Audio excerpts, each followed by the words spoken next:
Hello, I'm Mark and welcome to the TheGunLocker, and this is the Reximex Ixia in .22 and it's a sub 12 foot-pound version.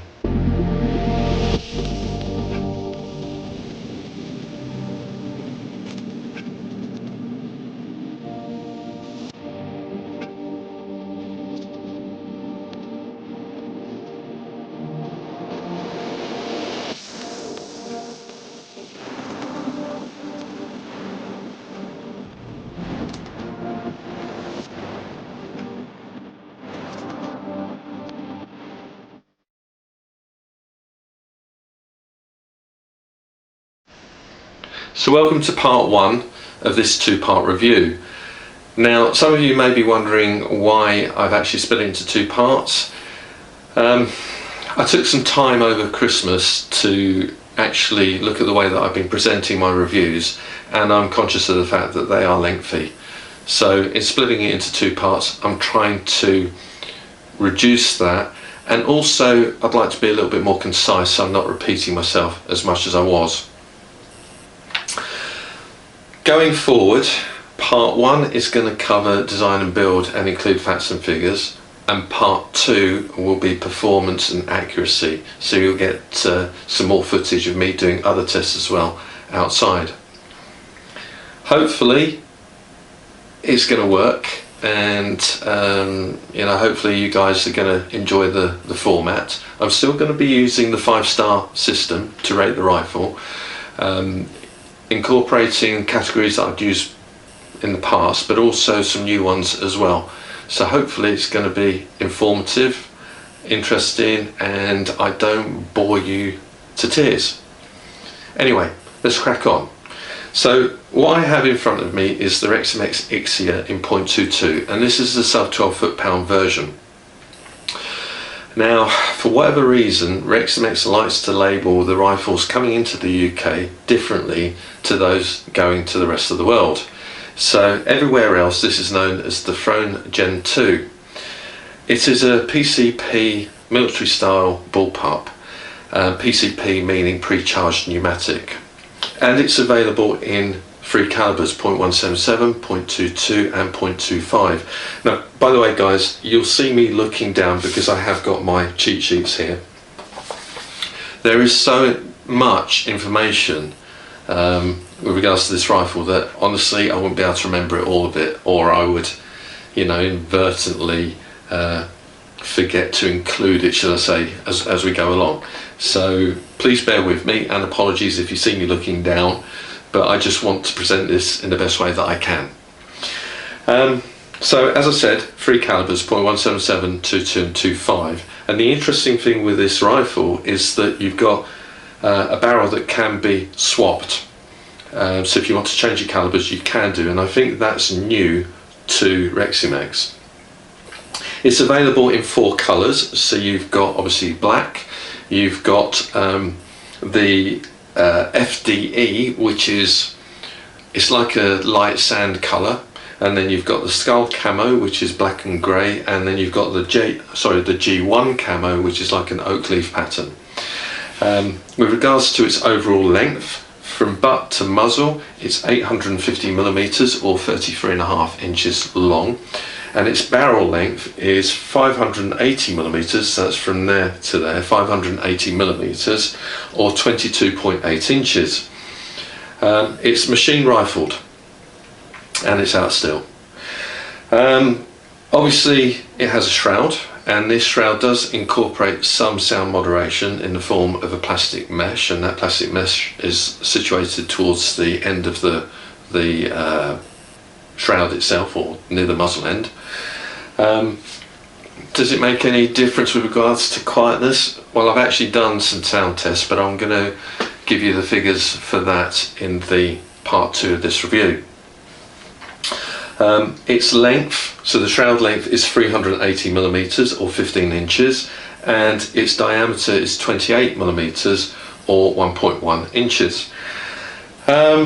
It actually incorporates, which is nice, a 1/2 inch UNF thread at the end, and that will allow you to screw your own sound moderator on. And as I said, it is a little bit loud, so I would suggest or recommend that you do that.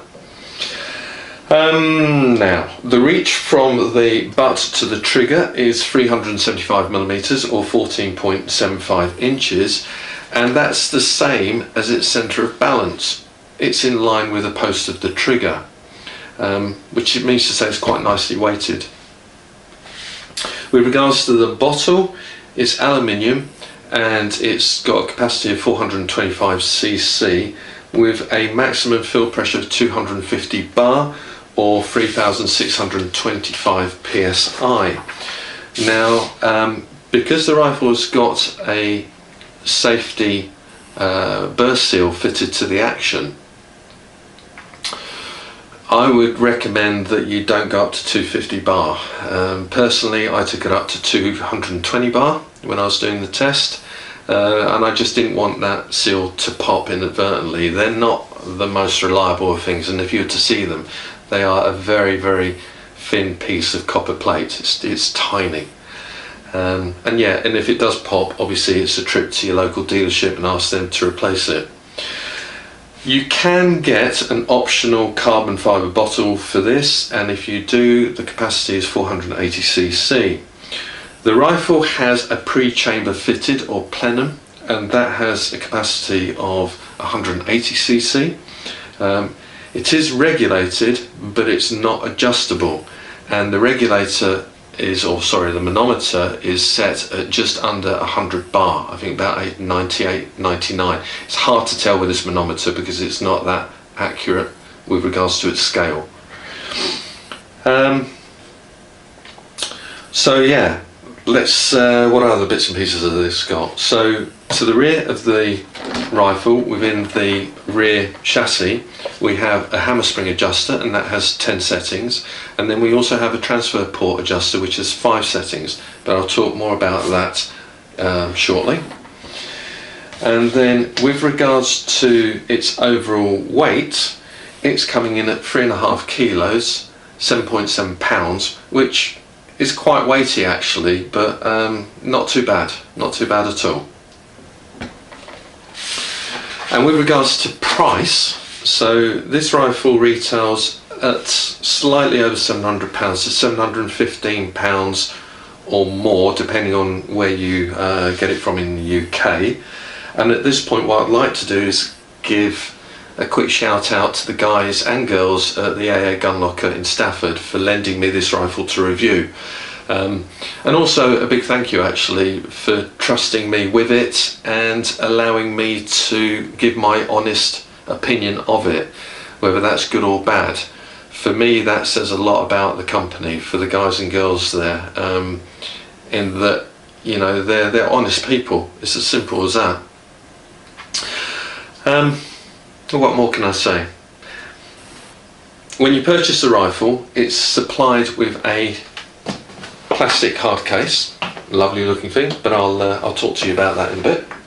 And also you get with it an instruction manual, you get a couple of rotary magazines, a single shot tray, you get the Foster Fill quick adapter, which obviously connects to the fill port here just in front of the trigger guard. You get a set of 3 Allen keys, you get some spare O-rings, and you also get some targets and a scorecard. So that's what would be supplied with the rifle if you were to purchase it new. At this point, what I'd like to do is refer back to Reximex's website, and I'd like to give you the facts and figures that they quote on their tech sheet. So when you look at the figures that are being published by Reximex on their website, one thing to note is that they're for the full power version only. There's no sub 12 foot-pound figures on there at all. And that, in my mind, is a real shame, and it would have been nice if they respected the fact that here in the UK we have a huge airgun scene, you know. We're a big market, so why they can't publish some figures, I've no idea. But anyway, looking at their figures and reading the small print, you'll see that they use JSB pellets. They don't tell us exactly which ones, but they do give us the weights of those pellets. And I'm assuming that their shot count figures are based on a full fill of 250 bar down to 100 bar. Anyway, I'm going to give you the figures that they quote. So in .177 using 8.44 grain pellets, their figures show 19 foot-pound or 26 joules, speeds of 1010 feet per second or 310 meters per second, and a shot count per fill of 168 shots. In the .22 caliber, using 18.13 grain pellets, they achieved a power output of 32.6 foot-pounds or 44.2 joules, speeds of 900 feet per second or 275 meters per second, and a shot count of 120 shots per fill. And then in the .25 caliber, their figures are 37 foot-pound, 50.1 joules, 810 feet per second, 250 meters per second, and 80 shots per fill. So, you know, for full power, that's quite a large shot count. How accurate they were, I've no idea. How consistent they were, I've no idea. I've not shot one of those as yet, so, you know, maybe in the future I will, maybe I'll be able to comment. But for this rifle, in the .22 caliber, the figures that I achieved using these pellets, now these are my go-to pellets, I do like the Airguns Diablo Fields, and these are 16 grain in weight. Funnily enough though, I didn't end up doing the accuracy test with them. I ended up with these, but I'll explain more in a little bit. But the figures that I've got to quote are, using those 16 grain Diablo Fields, 11.46 foot-pound or 15.54 joules, speeds of between 560 and 570 feet per second, which is roughly 174 meters per second, and a shot count of 77 shots. Now that was me filling the rifle up to 220 bar and taking it down to 160 bar, not the full 250 to 100. And I did that because I purely didn't want that safety burst seal to pop. They're a little bit erratic, shall we say, and if they do pop on you, then, you know, it's a trip to your local dealership to get it replaced. Now, if you were to interpolate those figures out and you were to take the rifle up to 250 bar and all the way down to 100 bar, I'm assuming you'll be able to get about 150, 154 shots per fill. So that's it with regards to facts and figures. Yeah, I've got them all covered. Now what I'd like to do is talk about the design element of this review. And in design we're talking about aesthetics, so how it looks, and also the ergonomics. And if you've seen my other videos, you'll know that for me ergonomics means the way that product has been designed to suit the end user, or in our case the shooter, and how adaptable that product is for that shooter. So yeah, we'll start off with aesthetics. Now if you've seen my previous reviews, you'll know that I prefer traditional sporting rifles. I just like guns with some nice woodwork on them. And you know, we've got a military style rifle here. It's quite minimalist. So in all honesty, there's not a lot to fall out with. And yeah, I quite like it, but it also doesn't really excite me. There's nothing that kind of draws me to it, which is a shame. I imagine that the different color options might help with that. You know, when you see the skull camo or the G1 camo, they are more attractive. I'm not so keen on the FDE, you know, the sand looking version. For me, that's, yeah, it's just, I suppose, a fad that, you know, is going on trend at the moment. Yeah, what else can I say with regards to its looks? It's minimalist. I like the fact that, you know, there are a lot of parallel lines going along with the rifle. You know, I'm the sort of guy that likes those nice even gaps around car doors, and if they're not even, for me it stinks of being poorly put together. So yeah, everything seems okay. It just looks okay, and that's the reason why I've given it 3.5 out of 5 stars. It's a personal opinion, is aesthetics. You may feel completely different. You might look at it and go, wow, that's amazing. For me, not really. So yeah, short and sweet, 3.5 out of 5 stars for aesthetics. Now, ergonomics, well, that gives me quite a bit more to talk about. And what I've done here is I've split it into 3 parts. You've got the stock, or should I say lack of stock. You've got the metalwork, which includes the action, the chassis and the barrel. And then you've also got the fit.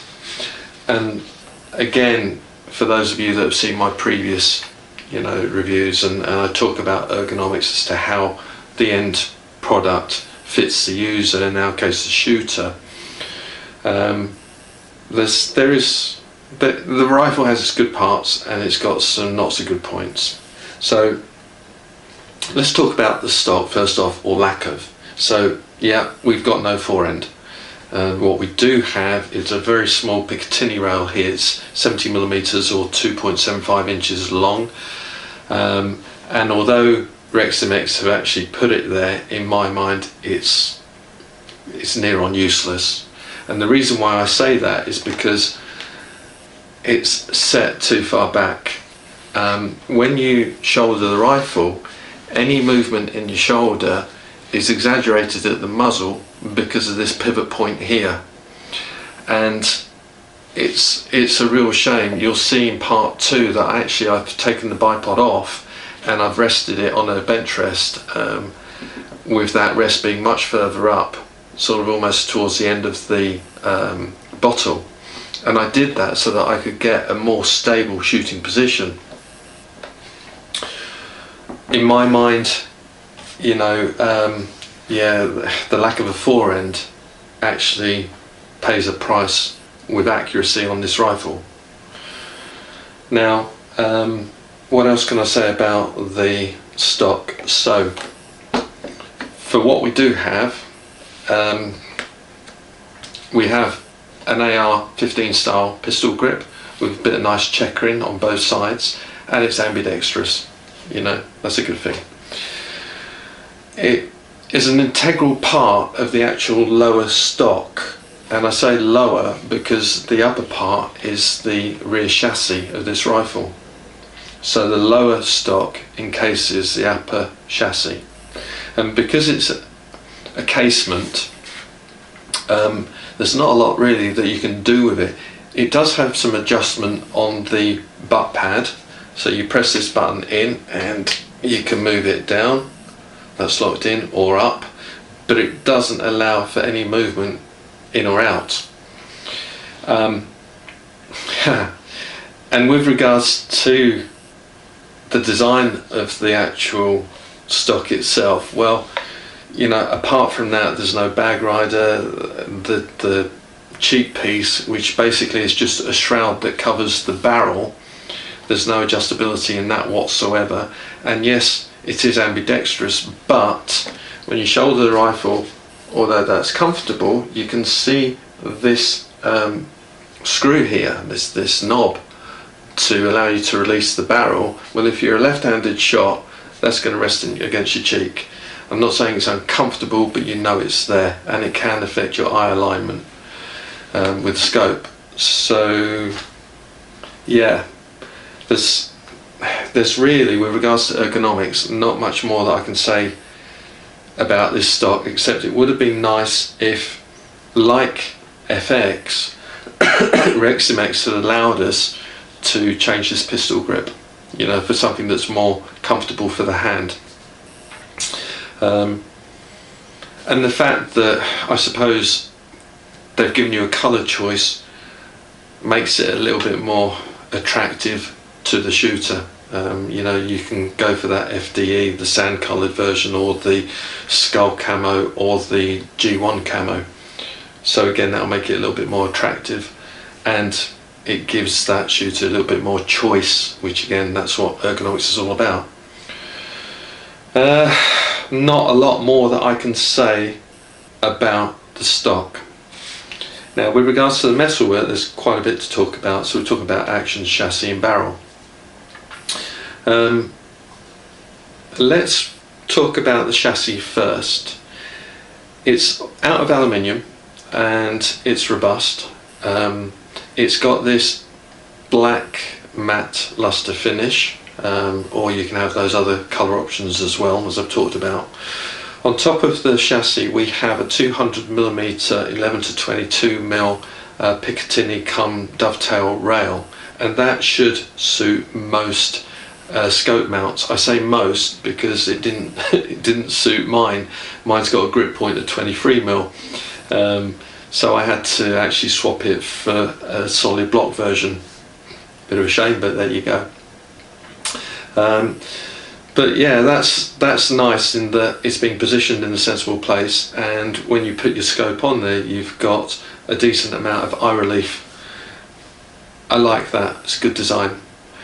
Unlike the smaller Picatinny rail here, which, as I said to you earlier, was, in my mind, useless. A bit brutal, but true. Now, with regards to the actual cocking mechanism, it's nicely located. Yeah, it's not at the back of the stock where a lot of bullpups are. So along the lines of, dare I say, FX again, it's nicely positioned. And the cocking lever itself is robust enough. It's easily, you can grab it quite easily. Plus it's ambidextrous in that you can swap it from the right to the left side simply by removing this faceplate here and the two grub screws that they're swapping it over, and it's good for both left and right shooters. With regards to the trigger, again I'm going to talk more about this in part 2, but it's an adjustable trigger, 2-stage, and it's also a blade on post, so that you can swing that blade from left to right and you can move it up and down. You've got adjustability there. I haven't adjusted it as I've shot it because I found it was okay. It was comfortable enough. Yeah, I've got to say I quite like that trigger. Yeah, what else can I talk about? So on the side of the rifle we've got the manometers, the primary and the secondary, and sensibly they're on the side of the rifle, not at the business end of it, the dangerous end where you get many PCPs that have got a cylinder and they've put the manometer on the end of that cylinder. And also the filler port, again, is a nice easy position to fill. It's not at the end. So using a Foster quick release system, it's alright, it's quite good. Although what I will say is that this could have had a male end that would screw into the whip as opposed to a female end, but more on that later. So the rifle is regulated, and we've got this plenum at the back, but where the system lets itself down is the fact that we can't make any adjustment to the pressure of that plenum, and that is a shame. So they give in one hand and take away in the other, if you know what I mean. You do have an adjustable hammer spring, and you do have an adjustable transfer port, so that's here, but I'm going to talk about that more in the construction part, or the build quality part of this review. So again, they're giving us some adjustability with this, and the fact that you can swap your barrels, again, by releasing this, unscrewing the shroud, taking the barrel out, fantastic. It's nice that you can swap calibers. So Reximex have actually catered for the shooter that way, so that's good. What else can I say? Finally, the bottle. Again, the fact that Reximex have now given us the option of a carbon fibre bottle for this, which is slightly larger capacity as well, going from the 425 to the 480, means that they're thinking about the shooter, and they're interchangeable. so they should not lose any gas. As far as I know, I haven't actually tried it on this one, so I don't know whether that's the case with this rifle, but that's what they're saying on their website. So yeah, looking at this, the only other thing to mention really, again with regards to ergonomics, is the fact that they've included a shroud and it's slightly moderated for sound. Again, thinking about making the shooting experience a little bit more comfortable, I suppose. Although saying that, I would still put a silencer on this or a sound moderator on this. Yeah, because it does bark a little bit. Actually, I'll tell you what I'll do.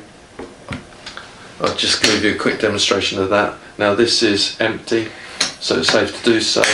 I'm going to put it in fire mode, and hopefully the mic will pick this up. So it's quite a bark, and I'm hoping that I haven't blown my mic. Right, okay, so the last section of the ergonomics concerns fit. Now this is a completely personal opinion. You know, what am I? So I'm just short of 6 foot, and I'm 14¼ stone. You know, I'm not a small guy, but I'm not particularly a big guy either, and my arms aren't, you know, that long. But when I shouldered this rifle, it does fit quite nicely. You know, so for me, and it's not too heavy, it's a comfortable weight. Actually, to be fair, you know, I've said before that I prefer heavier rifles. So for me, you know, I've given it a score of 4 out of 5 for fit, because it fits me quite nicely. So yeah, with regards to aesthetics and ergonomics, I scored the rifle 3.5 out of 5 stars for both. Yeah, your opinion might be different, and if it is, please let me know. The last thing to talk about really is the construction element, you know, the build quality element of this review. And what I'd like to do at this point is again refer back to Reximex's website, and in particular a paragraph in their About section.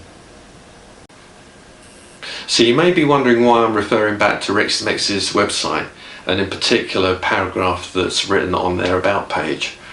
Well, I'm gonna read that paragraph out to you. So I quote: "Our founding purpose is to be able to produce world-class products using the latest R&D and manufacturing proficiency with the guidance of our management and production team.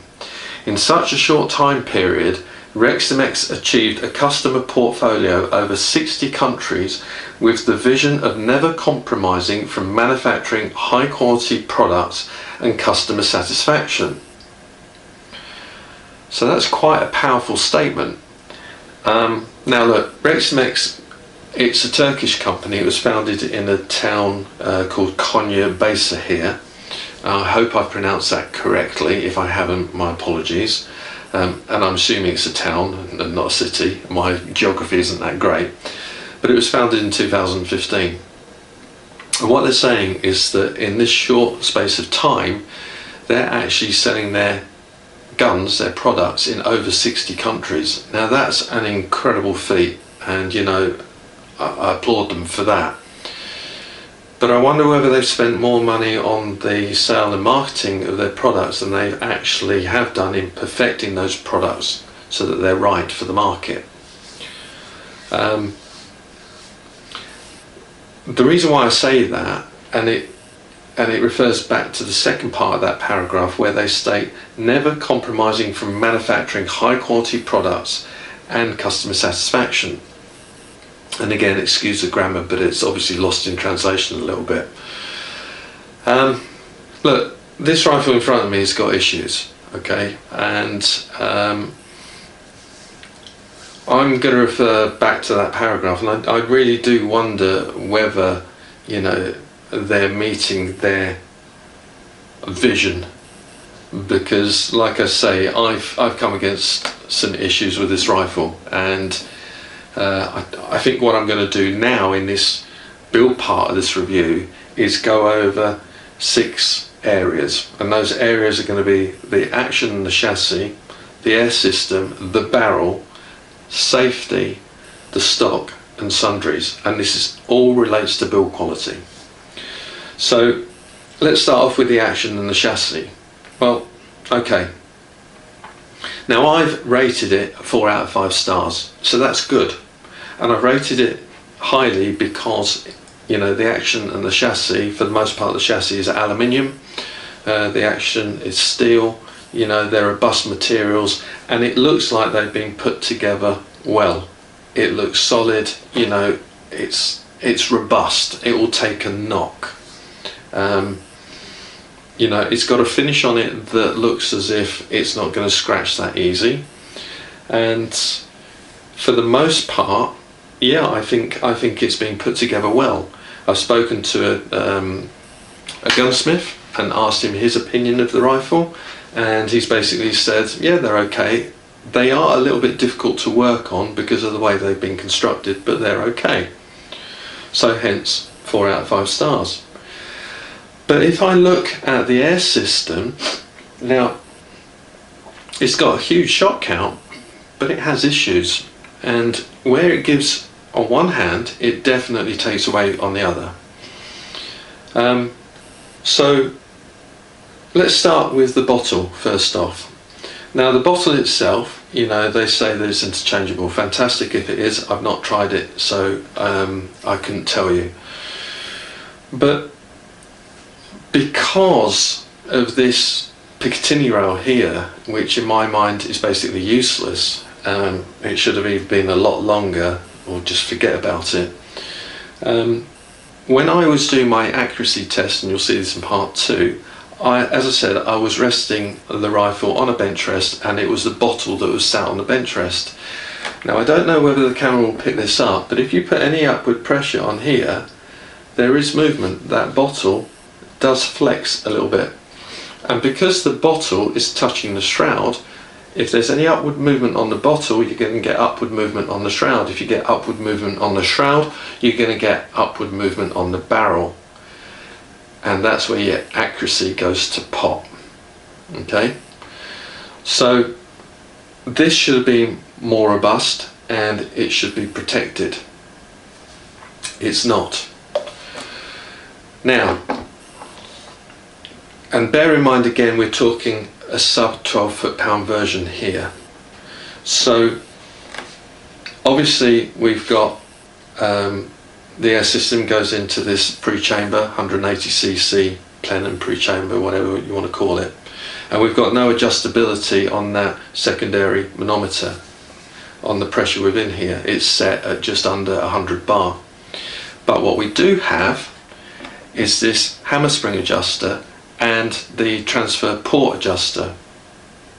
Now the hammer spring adjuster has got 10 settings to it, and in my mind, if anything has got settings, you know, and you've got in this case 10 of them, there should be an equal difference between each setting.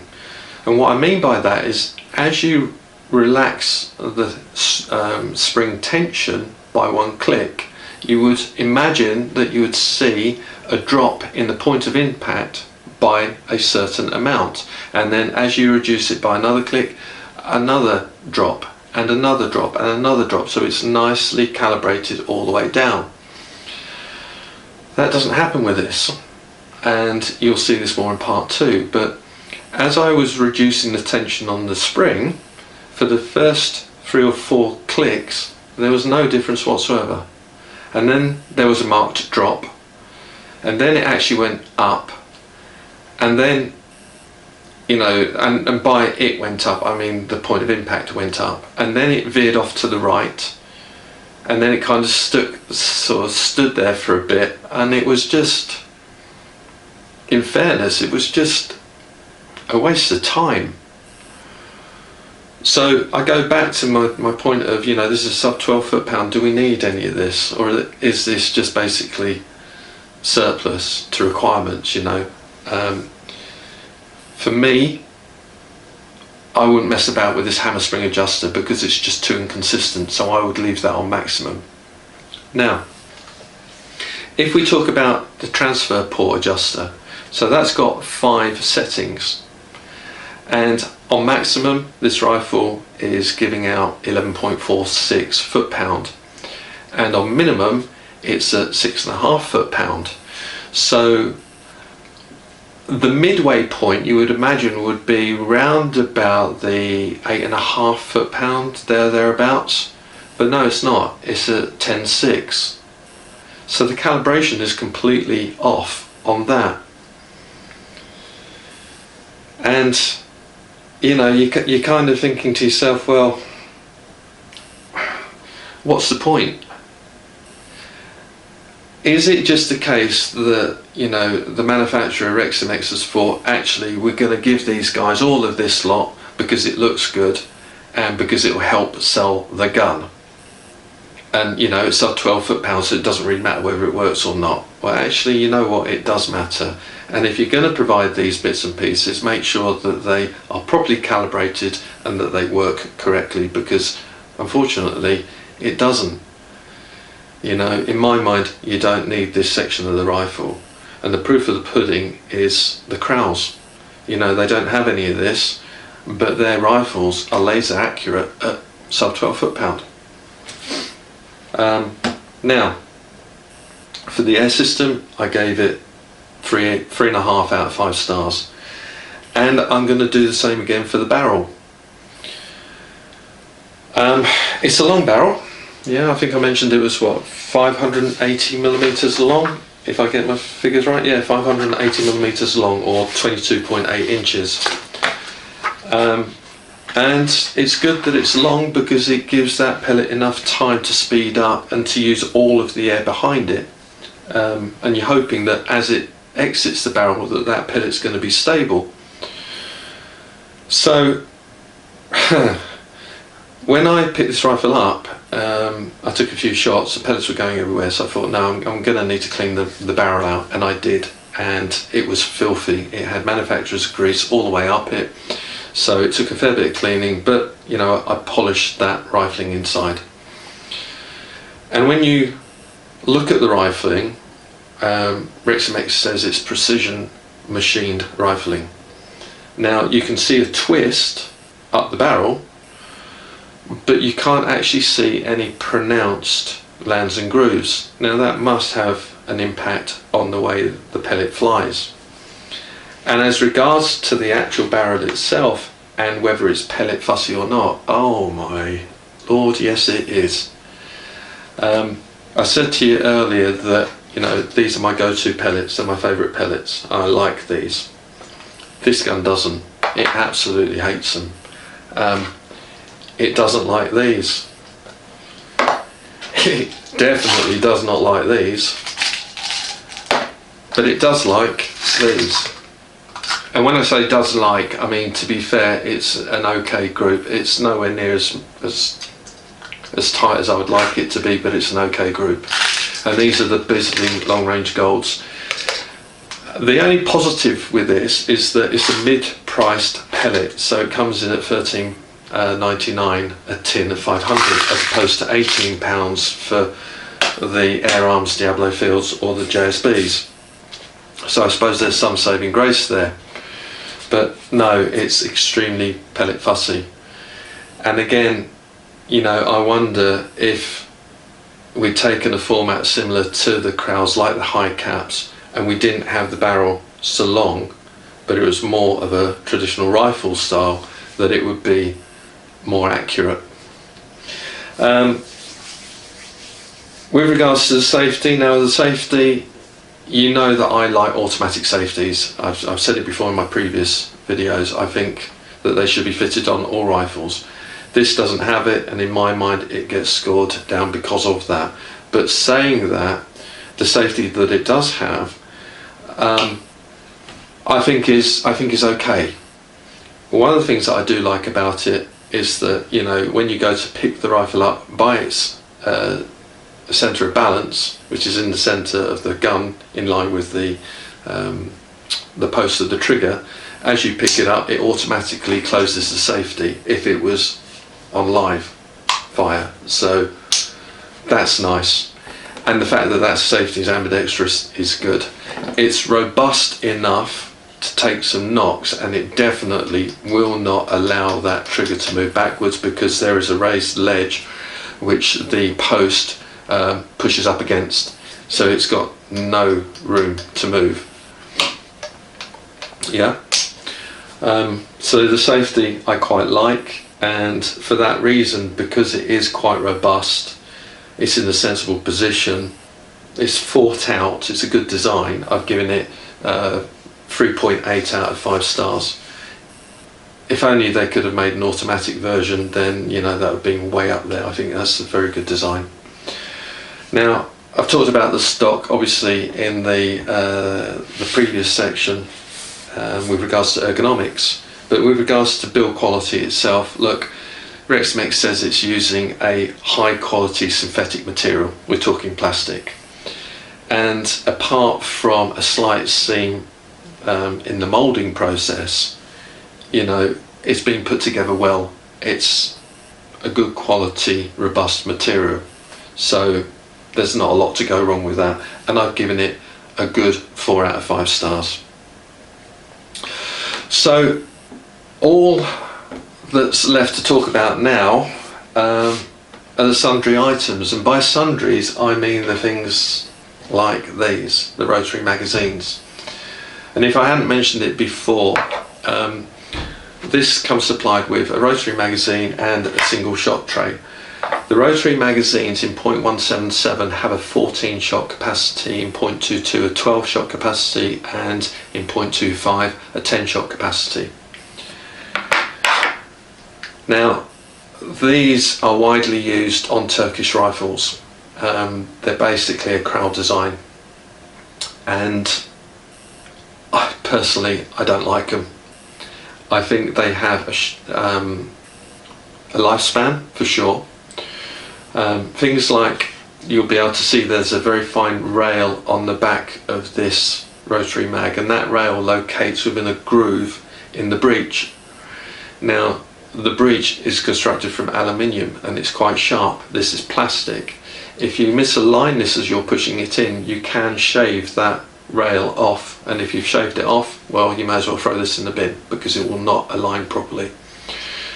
The other thing that I don't like about them is that the spring is inconsistent within the mechanism, and what that means is that as the pellets go round, they don't necessarily locate properly, so that when the probe pushes the pellet past the magazine into the breech, because they're not located or indexed properly, the probe can deform the skirt, and when it does that, you know damn well that you take the shot and that pellet's going to fly. It's going to go who knows where, but it's not going to go to your point of aim, that's for sure. Another thing that I don't like about them is that where this metal pin, you might be able to see, but where this metal pin protrudes from the face of the, or from the faceplate, should I say, of the mag, quite often it fractures at that, the faceplate fractures at that point, and it doesn't take long for that fracture to actually form a full-blown crack, and it comes off. So yes, you can buy replacements and they're about £25–26 each, but really the design could be a lot better. So that's that. Oh, and the other thing that I don't get is that with this particular model of rifle, when you load it with the magazine upside down and in from the left hand side. So that's for the rotary magazine. But for the single shot tray, basically you have to load it in from the right hand side this way, because there is a lug on this right face that prevents it from being fed in from the left hand side. So if you don't know your rifle, if you're not used to shooting either the rotary or the single shot tray, it's quite easy to mess this up. Now, my last bugbear with this rifle, and it's a big bugbear, and it's the reason why Sundries has been marked down to 3.5 out of 5 stars, is this. beautiful piece of one-use plastic, single-use plastic. Yeah, I've said it right, single-use plastic. What can I say about this case? It's fantastic in its build quality, except there is a clip missing here, and that's just popped off. It's actually at the dealership, and it's easily replaceable, so I'm not going to quibble about that. The construction of the case is solid, you know, it's sound, it's lockable. You can see there's a couple locking points here and here. Fantastic. The only thing with it is that if you put a scope on your rifle, it won't accommodate it. It's not big enough. So what Reximex has done, they've commissioned somebody to design and build and create this wonderful case so that it can be delivered to you in this case. And that's as far as it goes. You'll never use it again, because as soon as you put your scope on the rifle, it won't fit in this. Guys, come on. It's going a little bit ridiculous, to be fair, because, you know, if you're going to do that, just give us a cardboard box and let's help save the environment. Honestly, you know, a simple thing like that is massive. And, you know, you've given us a box, which now what do we do with it? We're never going to use it again unless we sell the rifle without a scope. And what are we paying for? So I really do hope that Reximex takes that comment on board, and maybe doesn't give us something that looks good, but something that is actually practical and something that we can use going on into the future. So there we go. Yeah, 3.5 out of 5 stars. So that's it. That's the end of part 1. I hope you've enjoyed it. I hope I haven't bored you to tears. It's been a little bit dry because it is facts and figures. Yeah, and some, you know, opinions of mine. But that's what these reviews are all about. I hope that if you haven't already done so, that you subscribe, and if you've liked what you've seen, hit the thumbs up button please. That helps the channel no end. Yeah, and also share it amongst your friends and family please, because the more people that know about the channel, again, it's good for the channel. So yeah, hopefully you've enjoyed it, and I look forward to seeing you in part 2.